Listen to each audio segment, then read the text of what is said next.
All right, friends, it's time to give you loyal listeners a discount on protein powder. You may or may not know, but I launched my very first protein powder 2 years ago. It's a grass-fed beef isolate with only 3 ingredients: grass-fed beef, either organic cacao or organic vanilla, and organic monk fruit. Now, if you don't want any of the added flavor and sweeteners, you can also just get unflavored. And no matter what flavor you choose, you're getting over 23 grams of protein per scoop, which is going to keep you full and satisfied between meals. I love starting my day with a Fab4 smoothie and breaking my fast with that much protein. It makes a serious difference in my cravings and blood sugar balance the rest of the day, and I've seen it with my clients as well. Now, I never thought I'd own a product company, but when I got pregnant with Sebastian, I realized the majority of protein powders were chemically extracted or enzymatically extracted, and I wanted to use heat and water only. I wanted minimal ingredients because we don't need those emulsifiers, fillers, or added vitamins, minerals, and probiotics. All of those additions increase the chances that it's not going to work for your body, whether it be bloating, digestion issues. I just wanted pure, clean protein to keep you full and satisfied so you could build the most delicious Fab4 smoothie. And I have to say, I'm pretty proud of the flavor. If you take a look at our reviews on Amazon, you'll see 5-star reviews for flavor. And that is key, because if you don't love your Fab4 smoothie and you don't love drinking your protein powder, you're not going to do it. It won't become a habit, and it's consistency that outpaces everything. So if you're here and you're listening and you want to give our protein powder a try, use the code PODCAST5 for $5 off your order. And let me know if you love it. My favorite ways to apply this protein powder is in my Fab4 smoothie, making freezer fudge, making chocolate milk, making hot chocolate, and throwing the unflavored into all my kids' baked goods. So let me know how you use it. Let me know if you love it, and share this podcast deal with your friends.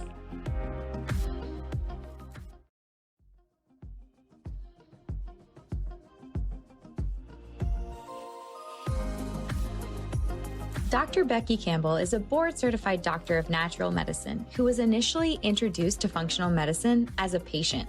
She struggled with many of the issues her patients struggle with today, and she has made it her mission to help patients all around the world with her virtual practice. Dr. Becky Campbell is the founder of drbeckycampbell.com and author of the 30-day thyroid reset plan and the 4-phase histamine reset plan, and the newly released Kindle book, Long Hauler Roadmap. She specializes in thyroid disease, autoimmune disease, and histamine intolerance, and hopes to help others regain their life as functional medicine helped her regain hers.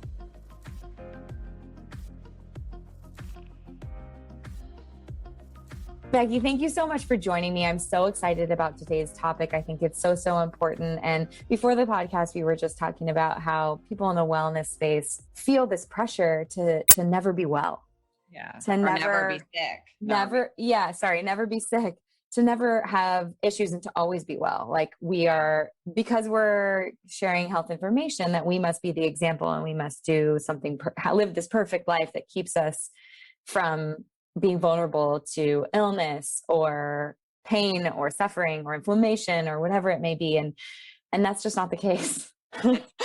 Like so many of us, like you said before the show, we come to this place because we're like, wow, we've been through it ourselves personally, and we want to feel better, and we want to make feeling better for other people easy and accessible. And you do that all the time on social media, and you do that through your website and your books. And I thank you so much for your work, and thank you for being here today. I'm really excited about our topics, and it's going to be fun. Well, I'm excited too. And I've wanted to be on your show for so long. And this is great. I'm totally excited. Okay, awesome. Well, let's start with your backstory, because you started with a health hurdle yourself, and it shaped your journey through medicine. So what happened with you personally? So I always say I never felt like perfect as a kid. Like I would compare myself to other kids, and I knew that I had migraines, which was weird when I was like 7, or I was really tired a lot, or I would pass out in the heat, and, where that was not happening to my friends. So something was off, and I was, I remember my mom took me to the doctor once because I was getting dizzy from going from sitting to standing, which we know is a lot of people suffer with, but they were like, oh, we don't know, you're fine, so it was just kind of blown off. And then, I don't think I think I felt okay for part of my life. And then when I got into college, the stress of that really brought everything out for me. I was having panic attacks. I was losing clumps of hair. I was gaining weight, which never having a weight problem in the past. And I was working out like crazy. And I was just real bad brain fog and just weird symptoms. And it's like I started to develop a fear of actually being around other people because I was so afraid of my symptoms. And I was so afraid that I was going to do something weird in front of someone because felt so uncomfortable all the time. So, then I started working with someone who did, back then it wasn't really called functional medicine. This is, going back 15 plus years, but it was like a holistic center or whatever. And this was after going through, doctor to doctor to doctor, conventional medicine, and them telling me everything was fine. Right. And this place looked at me differently. They did a really thorough thyroid panel and found out that I had hypothyroidism, which was later, way later diagnosed as Hashimoto's disease. And, they checked me for gut infections. They checked my adrenal function. They changed my diet. They took me off gluten and dairy. And it really helped a lot. And not really ever teaching me about stress reduction, which I think is a really big key role in getting better. But I really didn't know that part yet. And but I know now that then I was over exercising as well. So I was gaining weight because my cortisol was so high, which is your stress hormone, and I was exercising like crazy and gaining weight. And I hear people say this a lot, like that happens to them. And we just don't know what we're doing to ourselves sometimes. So I worked on my thyroid. I did take medication for a while, but then I got off of it pretty quickly. And I felt much better, but I didn't feel 100%. So then later I realized there was something else going on, and I knew it had to do a lot with food. Like, I would eat certain foods and feel it like I took a sleeping pill. I mean, literally like I took a sleeping pill, or I would get an instant migraine, or, I would have weird, crawling sensations. Like I felt like I had bugs on my body or on my scalp. It was so, and I thought I had like a brain tumor. I mean, I got MRIs, I got every test you can think of. And it was like, nope, you're fine. You're fine. So that's when I learned about Mast Cell Activation Syndrome, realized that is in fact what I had. And it was causing me to have too much histamine in my body, which we'll go into histamine in a minute, and I was not able to break down the histamine properly. So, which was leading to a lot of different symptoms for me. Wow. So much to unpack here. Let's start with Mast Cell Activation Syndrome. Yeah. What is it? What's happening in our bodies when we're diagnosed with this or when we're experiencing this? So I think that mast cell activation syndrome is probably the main cause of histamine intolerance, but it doesn't mean that everybody with histamine issues have mast cell activation syndrome. So mast cells are these white blood cells, and they're really, really important. And they basically release inflammatory chemicals, which we want to do sometimes, but we don't want to do it in excess. So when you have mast cell activation syndrome, you're dumping histamine and other inflammatory chemicals into the body. And that gives you a lot of symptoms. And the mast cells are located all over the body. So you can get very random symptoms from, a lot of people get skin issues. There are a lot of mast cells in our skin. But you can get digestive issues, diarrhea, anxiety, vertigo, migraines. I mean, you name it, you can get it from this. And, it's just, it can be there's genetic components that go along with it. But it's just, it's not really well understood exactly why it runs in families, but it tends to. And a lot of my, patients will say, well, my child is exhibiting signs of, mast cell issues or histamine issues. So that is what mast cell activation syndrome is. Basically producing too much histamine that your body cannot break down. And histamine intolerance separately is when you're just not able to break down the histamine that you're producing. So they do not have to go hand in hand, but they tend to go hand in hand. Okay. So when it comes to the white cell activation or the mast cell activation, that's then dumping inflammatory chemicals, or I'm assuming cytokines and histamines into the body, is it something that in a normal circumstance, it is a response to Like something? pathogen. Yeah. Yeah. Yeah. So it's like if, histamine's main role is to get rid of allergens. So if something, comes in, a pathogen that's, it causes your body to dilate your blood vessels and actually cause inflammation, which we do want in this case. And that allows our white blood cells to come and attack this pathogen. And then the leftover histamine is supposed to be broken down and it's gone. But what happens with people with histamine intolerance is this histamine, it can't be broken down. Some of it can, but a lot of it can't. So then it just gets into the receptor sites. And because we have receptor sites all over the body, that's when people get really symptomatic. And so there's histamine in a lot of food that people don't realize, and a lot of really nutrient dense food. So a lot of people will do, like, let's say a Whole30, and I have nothing against Whole30 or Right. anything like that. I'm just giving an example, or even keto. Like keto is very high in like avocados and fermented foods, which are high in Right. histamine. So people will start doing these diets trying to get healthy and they're feeling worse. And they're like, but I'm eating so healthy, and they really are, but it's not that. It's that those foods carry a lot of histamine. And if we already are having an issue with histamine in the body and we're adding that histamine on top and we can't break it down, that's when people tend to become very symptomatic. Wow. Okay. So just to recap for the audience, histamines are endogenously produced or produced in the body from mast cells, but then they're also in our food. So we can double down on this effect and create an environment in which we aren't breaking down histamines and excreting them in any way. So how do we break down histamines? How does the body break down histamine and detoxify it? So there's different enzymes that we use to break it down. So DAO is the most well-known enzyme. You hear people talk about DAO a lot. There's actually DAO supplements, and that is predominantly produced in the gut. And then there's HNMT, which is predominantly produced in the central nervous system. So like our brain, if we have a lot of histamine in the brain, it's going to be broken down by HNMT. So most of the issue is DAO, and that's what most people will talk about. And it's probably because there's so many gut issues.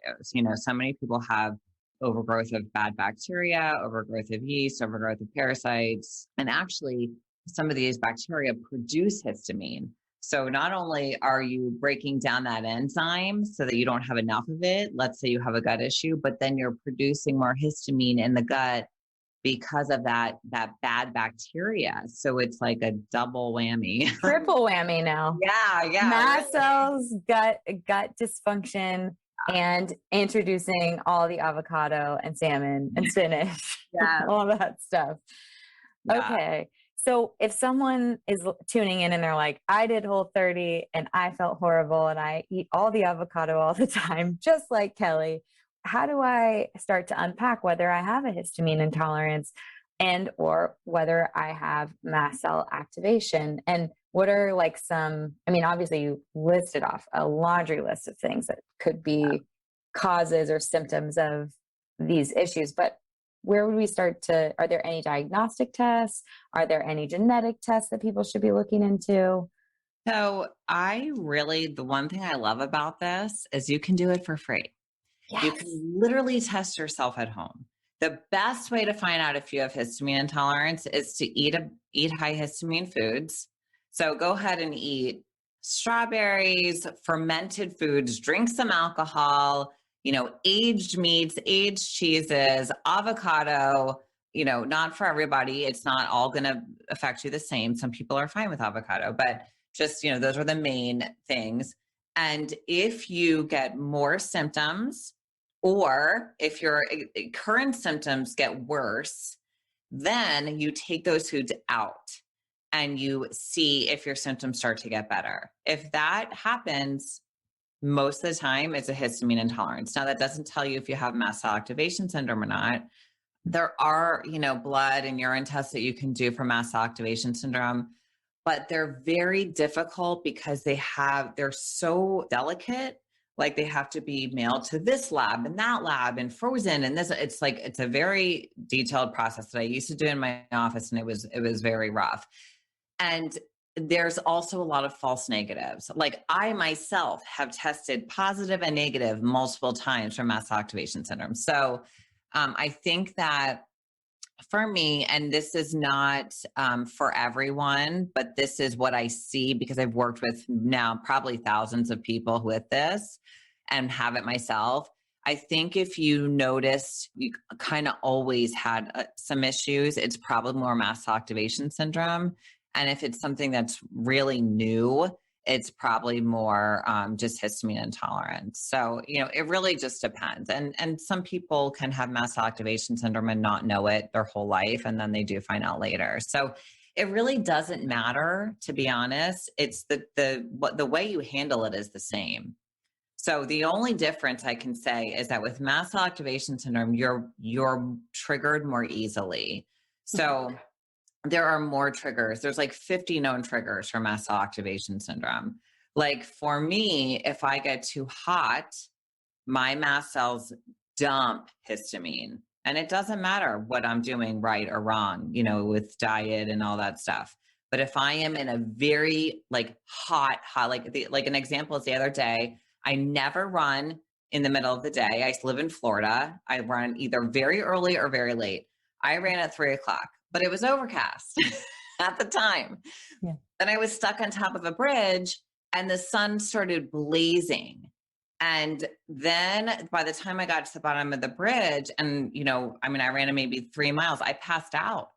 And it's because my body does not like really strong sunlight with exertion, plus exertion also when you're exercising, you're releasing histamine. So I kind of just had two bad things happening at once. So, the smell of mold, the smell of perfume, being too cold, literally there's so many things that can trigger you with mast cell activation syndrome. With histamine intolerance, you might not be that sensitive. You may be able to handle perfume, which you shouldn't, in my opinion, but you may not notice you're quite as sensitive. So I think that's kind of the way that people can tell the difference in the two. It makes sense. I mean, if your mast cells are already producing histamine, it's just a little bit to make that cup overflow versus histamines coming in from maybe your food choices and things like that, Right. taking a lot more to kind of get that overflow. That makes perfect sense. Let's dive into how someone might use your 4-phase plan to pull histamines from their life and start to notice that their symptoms they're clearing up. Okay, so you know how this goes. So when I wrote my first histamine book, the 4-phase histamine reset plan, I was trying to make it doable for people who would work with someone and who could not, because we know functional medicine is not covered by insurance for the most part, and you do have to pay for it, and not everybody can. And so I really wanted to try to help people who could do both routes. So phase 1 is eliminating. I have a yes, no, maybe list because I do try to let people have as much as they can. Restriction is not, that adds more stress. So I have a yes, no, maybe list. So really phase 1 in my book was eliminate the no foods. But in reality, what I do with my patients is I eliminate the no foods and I also start supporting the liver. And that is because many people with histamine issues and mast cell issues do not push toxins out well. So I support the liver immediately. I support histamine immediately. I have, supplements for that. And you can get them anywhere. You can use mine, you can use quercetin, or you can, eat a quercetin rich diet, which I don't, it might take more than that, but, different things that help to naturally reduce histamine. And I just want to make a note here, like an antihistamine medication, that is used in some really specific acute cases, and I'm okay with that. But it's not something you want to do long-term because it actually breaks down that DAO enzyme we talked about earlier. So your body gets worse at breaking down histamine. But the natural antihistamine supplements, they don't do that to you. So I always put people on my liver support and my histamine support right away with the diet. And then we do testing. So basically, if you're not doing it with a practitioner, you would want to support your liver. And I give you ways to do this in the book that does not cost money. It isn't, you don't have to buy supplements. I try to, use castor oil packs, use Epsom salt baths, but it all depends on what you tolerate. And then if you go through and you're eliminating the no foods, you're trying the maybe foods, and you're eating as much of the yes foods as you like, and you're still not feeling well, we always test. Like in practice, I test everybody right up front. I look at your gut, I look at your sex hormones, I look at your adrenal hormones, I look at your nutrient levels, I look at your neurotransmitters. I want to see what's driving this.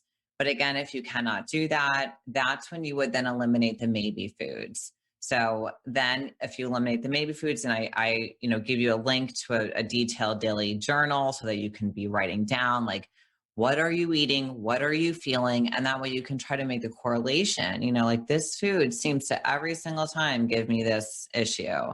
Most people, with especially just histamine intolerance, can do the diet, work on, I call it emptying your bucket.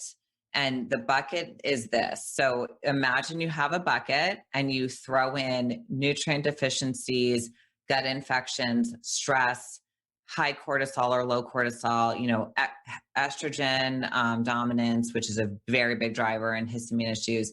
So let's say your bucket's full with that, and then you add an avocado on top. You're gonna overflow, have symptoms, right? So what we want to do is we want to empty that bucket. So I give you ways, the best I can, to do at home. And if you do all that and you can't, you really should consider working with a practitioner that can help you with some testing. And one thing I have to say is don't ever work on your gut on your own, because there's so many things in the gut that can mimic each other. Everyone thinks they have candida, and I can tell you most people don't have candida, actually.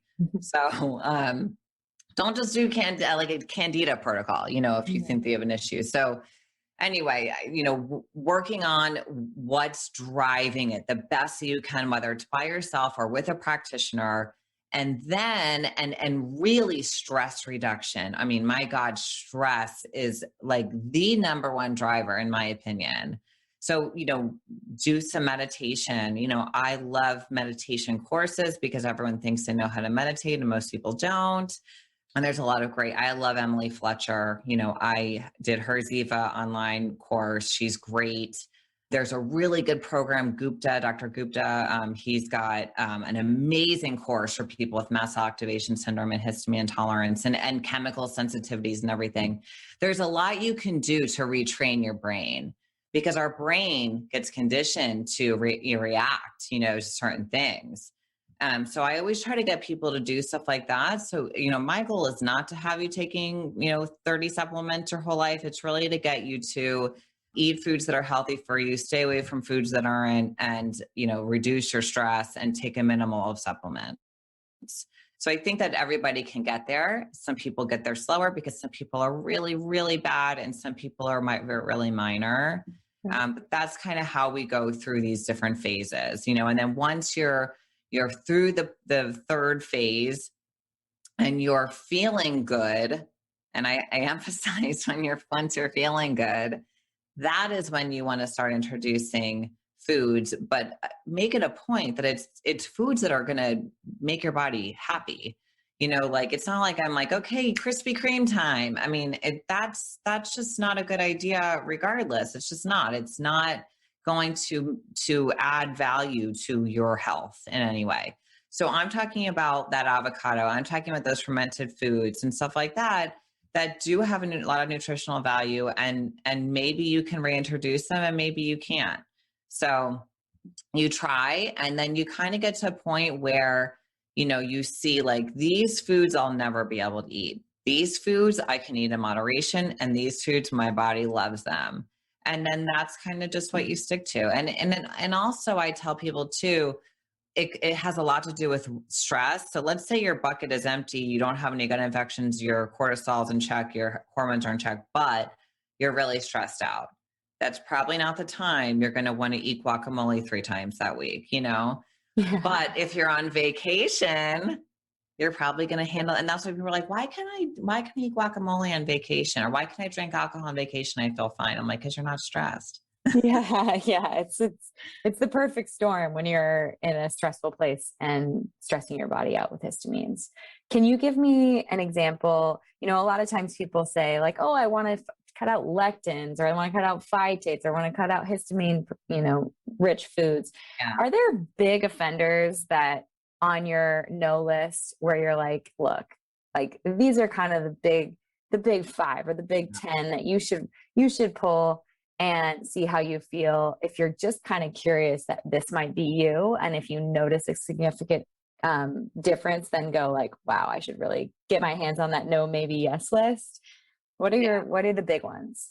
Gluten for me is, everyone in my opinion should not eat gluten. It's just my opinion, but I see what it does to people's guts, and then the gut leads to a multitude of issues. Right. So it might not be high in histamine, but it's not going to help your histamine issue. Conventional dairy, I'm actually for raw dairy for people who can tolerate it, but dairy tends to be high in histamine. So it's really like mozzarella is the lowest. So let's say we're doing cheese that you can find. So, in moderation, just see how you do with that. But really, I think that alcohol is probably the worst.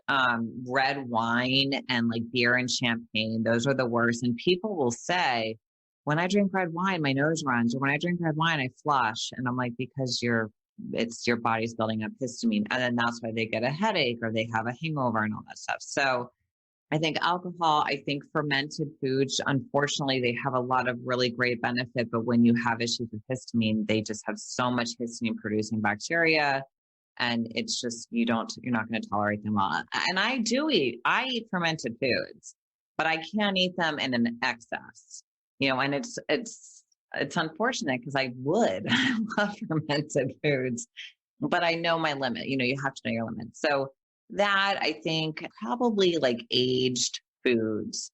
One of the hardest parts when you're first working with histamine intolerance is having to cook things fresh. You don't have to do that forever. And I can tell you, it's one of the first things you will see go.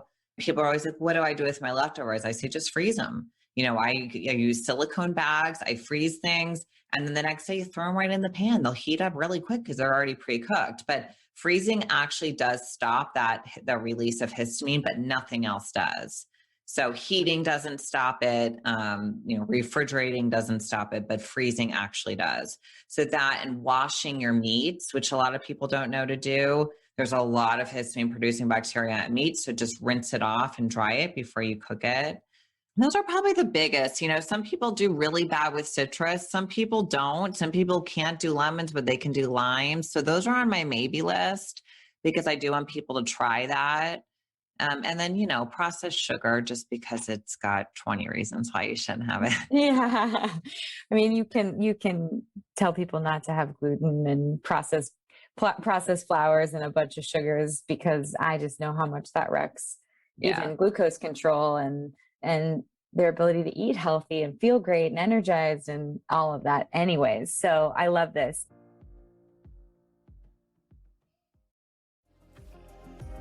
And then you talked about foods that help support liver or help support histamine detoxification, like quercetin rich foods.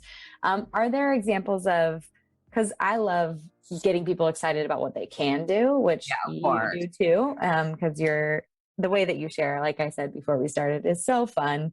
And so I want to find ways, if people do, I know people are probably listening in and they go, wait, my nose runs when I drink red wine. I definitely probably have this. I need to figure this out. What are some ways that they can support their body to get rid of the histamines? And what are some examples? So I love charts. I am a chart fanatic. I have ADD, self-proclaimed, not really a diagnosis, but just in other words, I get bored easily. So I don't do well with like 400-page books with no pictures. So all of my books are very there's a lot of pictures and charts. Anyway, so I made this chart, and I don't know if you guys or anyone's going to actually even see this video, but I'm showing you, Kelly. But so there's fruit, which I'm not into a lot of fruit because of blood sugar balance, but the fruits that are, good they have a lot of quercetin. Apples are really good, and they're also antihistamine. Ginger is amazing. Ginger is antihistamine. It's a very good immune system support. Garlic is very good for antihistamine, immune system support. Sage is really good. Red onions, artichokes. So there's a lot of foods, and I put a whole chart together with all this information that you can eat And that's really how I came up with all my recipes. I was like, what foods are going to be the best support? Broccoli, carrots are great for antihistamine and also liver support. Beets are great for liver support. So I really, whenever I do recipes, I try to think, what are the best immune system supporting and antihistamine foods? And then I make a bunch of recipes with those. So I love it. I'm so excited for your cookbooks to come. So stay tuned for those, you guys. So many resources for the histamine intolerance community. So let's take a little bit of a turn, because what you've seen in your practice after COVID has been that people are dealing with you're calling it, your new book from Kindle, The Long Hauler Roadmap. And you're seeing a lot of mast cell activation and histamine intolerance that's being triggered or activated with COVID. Can you talk about some of the patients that you've seen, what you're seeing symptom-wise on the back end of COVID-19? Yeah, so I had COVID, but I was preparing for COVID since the beginning. So I was very lucky to not, it wasn't fun, but I was never worried I was going to the hospital, so that was not my experience. But, COVID is, it basically makes you go into a cytokine storm. And what that basically means is that your body is overwhelmed with inflammation. So, what cells are involved in inflammation? Well, our mast cells are involved in inflammation. So with this cytokine storm, we're really activating a lot of our mast cells. And some people get to a point where they cannot reverse that. So they actually get mast cell activation syndrome post-COVID. So they're what they call the long haulers. And not everyone who's a long hauler has mast cell activation syndrome. So my book is not a book about COVID. My book is a book about histamine intolerance and mast cell activation syndrome that you get post-COVID for those who that happens to. So just like to make that clear, I am not a COVID specialist. I am, however, histamine and mast cell activation specialist. So a lot of people are coming to me and they're saying, I felt fine. I got COVID. Now I can't tolerate all these high histamine foods. And like every symptom of histamine intolerance and mast cell activation syndrome. And it's crazy, because I at first just thought it was a coincidence. And then I was seeing more and more and more and more. And I'm like, wow. Or the patients that had histamine intolerance or mast cell activation syndrome to begin with, they were doing great. And then they just completely started at square one again, where they couldn't tolerate any foods, couldn't tolerate any supplements, couldn't tolerate EMFs, had to move, couldn't tolerate, found out that they were living in mold the whole time, but now it was just starting to bother them. I mean, so many different things going on. And it's, COVID is such we really just don't know so much about it because it's so new, but it does some really crazy stuff, to your body, unfortunately. So what I have found is going on a low histamine diet can really help with the way that you're feeling after having COVID. And I give a list, in the book of the supplements that I took before COVID and the dose, what I took during COVID and the dose, and what I take currently. And it was, just to show people kind of what, and it's like, don't worry about the brand. It's not necessarily get exactly this brand, because some of it's my label, some of it's not. It's just what I'm trying to explain to people is these are the things that we have found. Like PEA is something I didn't really work with much before COVID came around. And it's a really amazing anti-inflammatory. And this is all about inflammation. So there's one specifically I like called Miraca. I don't sell it. I get it on Amazon, so that's something I talk about. I talk about, definitely immune boosting supplements, echinacea, green tea extract, certain things like that. Vitamin C, which is amazing for the immune system, but it's also really good for an antihistamine. Vitamin or zinc is the same, supporting your liver, supporting with stuff like quercetin. And I really find that people have gotten so much better, post-COVID, once they started working as if they were histamine intolerant, because they are, a lot of them are. So that's what I was like, I have to put it like, I was like, I'm not going to do this with my publisher. I just want to write a really long like article. Yeah. So I just put out a Kindle version of this, what exactly is going on. I explain COVID. I explain histamine intolerance, mast cell activation syndrome. I give you some recipes. I give you the list of what foods you should focus on eating the most of, what foods you should try to stay away from, and the supplements that I think are going to best support people. I love it. What's your personal lineup right now for supplements post-COVID, other than PAE? EPA, yeah. Yeah. So I take, right now I take my Liver Love. The reason I take Liver Love, it's my favorite supplement on my line because it's not only like milk thistle and NAC, but it's all these immune supporting mushrooms, which everyone's realizing are great for you. So I take that. I take Histo Relief, which is my histamine reducing supplement. I take vitamin C. I take glutathione. Because glutathione is amazing for helping support the liver. I like Designs for Health. I like Quicksilver. There's a lot of brands out there that I like. I take vitamin D. Vitamin D is extremely important. And if you have a thyroid issue, side note, you don't absorb vitamin D very well. So you really probably need to supplement with it. What else? I always take adrenal supplement because everyone is stressed. We're just wound up.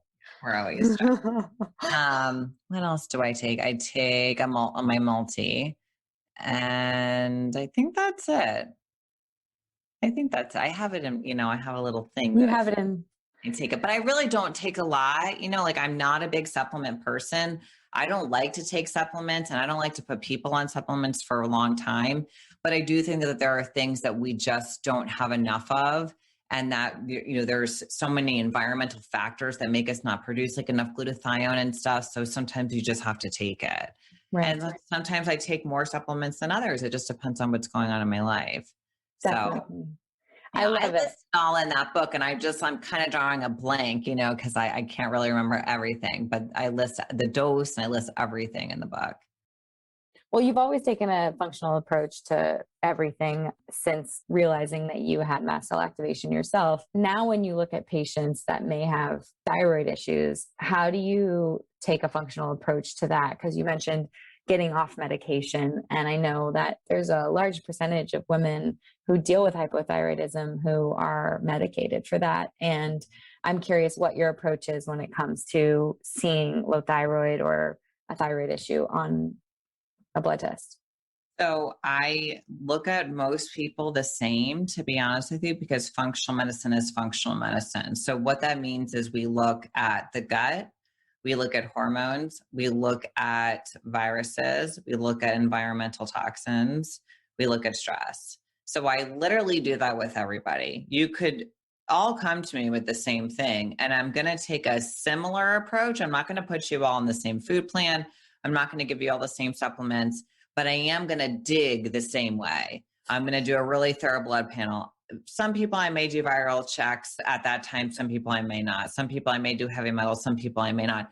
I try not to, because I try to work more like gut, adrenal, looking at cortisol, looking at sex hormones and food and stress, lifestyle, basically first and foremost. And I would say 90% of the people I work with get better from just that.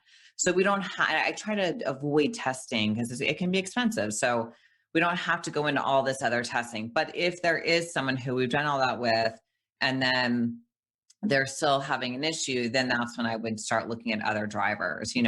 Heavy metals, mercury can get into your thyroid gland.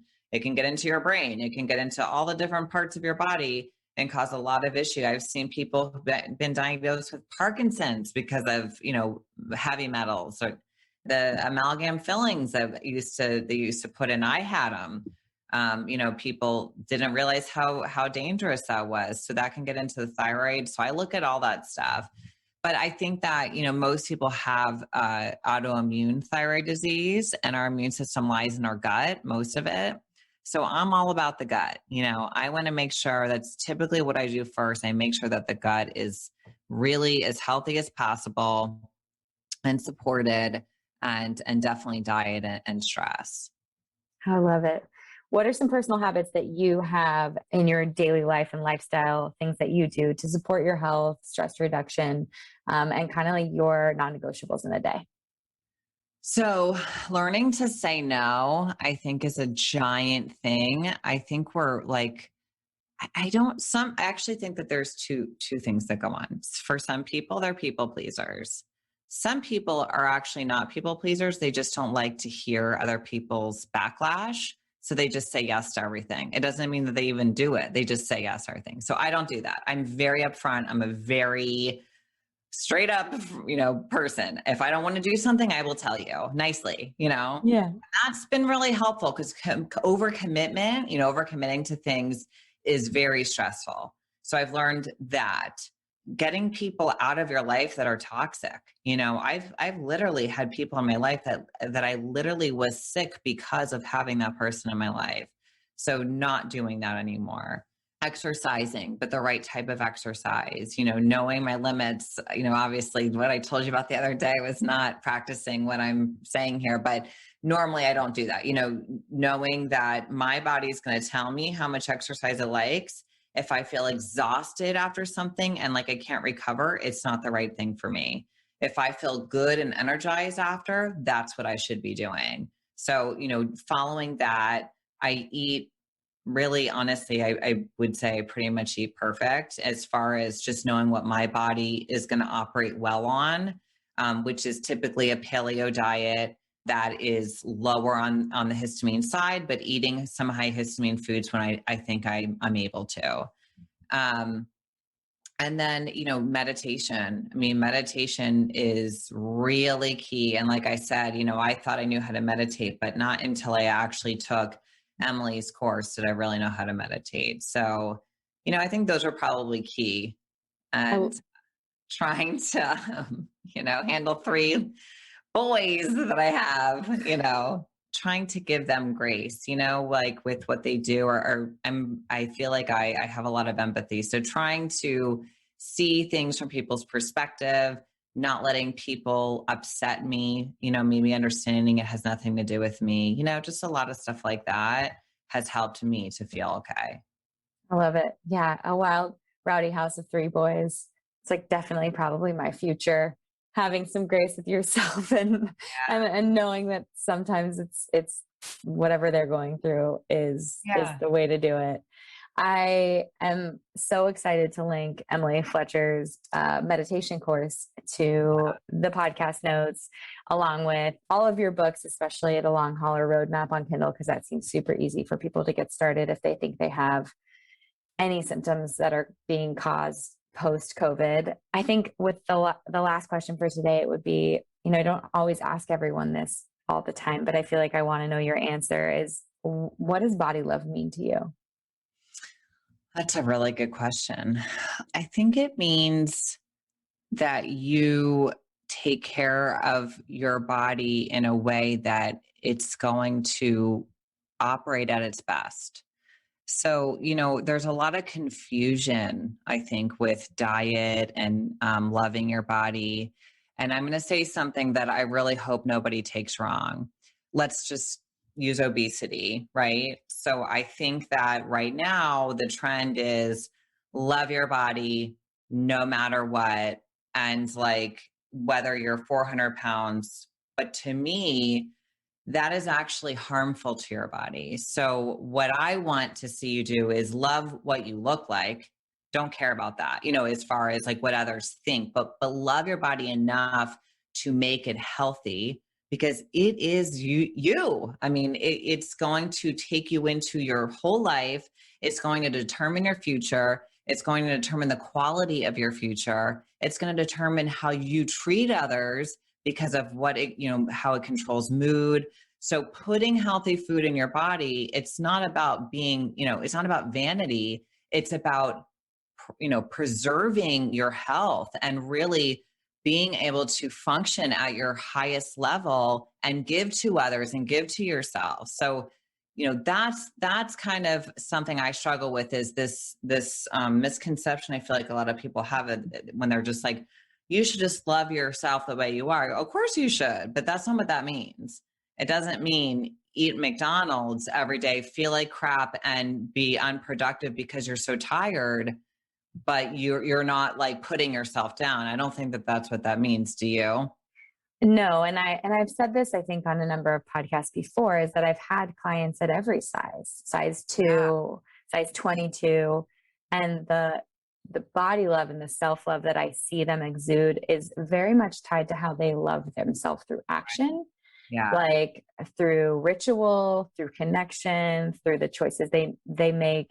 That means having some boundaries and eating healthy foods. That means having boundaries and, like you said, getting toxic relationships or, things, stressors out of your life when you can. And yeah, I agree with you. It's interesting because I think people automatically assume that I would go to say that I've worked with some of the most beautiful bodies that I've ever seen in my life. And that doesn't always mean that they're happy and loving their body. It has so much to do with really how they show up for themselves and how we all show up for ourselves. And, I think you hit the nail on the head. We need to love ourselves through action and through reverence and through taking care of ourselves and through really, through action, in my opinion. And I love that you said that. And I hope people don't take that the wrong way either, because it's not intended in any way. I couldn't care less what size someone is. I think that we are all made to be different sizes. I think that some people, their healthiest is a bigger size. Their body can't go lower than that. And that is fine. And they should love that they've worked hard on what they're putting in their body, what they're doing with their body, what they're accepting from other people, what they're giving to other people. That is self-love. So it's definitely not about what you look like. It's just that I don't want people to use this, self-love unconditionally trend as a reason to not take care of yourself, because it's like, well, you should love yourself. Well, no, really, if you really do love yourself, you're going to work hard on yourself. And you're going to work hard on the way you treat other people too. And it's all wrapped into one. So it's a touchy subject, and it's very hard to say publicly, and get that point across without offending anyone. And I really hope that I haven't, because what I really mean is I think that more people should love themselves the way that they are than they actually do. And like you said, I've seen some very beautiful people who don't love themselves, and it's sad, so it's really, it shouldn't be placed so much on vanity. It should be placed more on what you're doing to yourself and with your gifts and with other people and that type of thing. I love it. And you even talked about it a little bit earlier, is that these high intensity workouts, I think people get really wrapped up into beating their body down as a form of self-love. Like that if working out once a day for an hour is good, then doing double days and trying to beat themselves down. And you talked about the increase in cortisol that can be seen. And it's interesting because I love glucose so much, and having clients on continuous glucose monitors, we see that sometimes that Barry's boot camp, OTF style workout, if someone is already living a pretty type A stressful life, jacks their blood sugar up because of the adrenaline and cortisol that's released during those type of workouts, and it dysregulates their blood sugar, and it causes this like inflammatory response that they have a hard time losing weight, or they have a hard time going to sleep. And there are things that if we just treated ourselves a little bit differently could maybe have better results. It's so true. I mean, I remember I got shin splints. I've always loved to run. It's been more of a therapeutic thing for me than anything, but I got bad shin splints and I had to start doing Pilates, and I was bored to tears because I like to go hard. Yeah. And I lost a lot of weight, and I was like, how am I losing weight? I'm not doing anything. It felt like that, And sometimes, taking a break, or sometimes light exercise, or, I think you should always be moving, always. I definitely do not think you should stop. Even if you can sit in a chair and clap every day, you're moving. Yeah. But I think that sometimes more is not better. So our body has this built-in system that is so amazing at telling you, you're doing too much. And it's going to show up with not being able to sleep, being tired, gaining weight, or, being moody or feeling just exhausted and run down. And when you try to reduce the exercise, like intensity, sometimes all of those things can change. And then you might be able to go back to doing, CrossFit or whatever you like, but it's just not the time all the time to do that. I love it. Love it. We all have a bucket, and when we fill it up too much, we will overflow. And you're helping people identify that, whether that be through histamine intolerance and understanding histamines, to mast cell activation and what symptoms people might be dealing with post-COVID. Dr. Becky, thank you so much for being here. Thank you for being on the show. I'm really excited to get this episode out. I think histamine is one of those things that people throw the word around, and you're the only one kind of breaking it down for people. So thanks for doing it on the show today. Yeah, no problem. Thanks for having me. Thanks for listening, everybody. Where can people find you? Where can they follow along? I'm most active on Instagram. I like to do silly reels and try to educate in a humorous fashion on there. But so that's just at Dr. Becky Campbell. Really, everything is at Dr. Becky Campbell. My website is drbeckycampbell.com. If you type in Dr. Becky Campbell on Amazon, you'll see all my books. Some are not released yet, some are. So I have a lot of stuff going on, and I do a lot of free articles on my website. I try to write as much as I can. So if you go to my website, there's like a drop-down menu, and it gives you all these different health categories, but histamine is in there if that's what you're most interested in. But I write about a lot of stuff. So just really functional medicine in general. I love it. Well, thank you for being here and being a resource for everyone. If you guys think you have a histamine intolerance, head to the show notes. We're going to link everything there. Thank you for listening to Be Well by Kelly. Please subscribe to the show on Apple Podcasts, Spotify, or wherever you listen to podcasts. Learn more at bewellbykelly.com and follow me on Instagram at bewellbykelly. I would love if you picked up my books, Body Love and Body Love Every Day. They're sold on Amazon and at all major booksellers.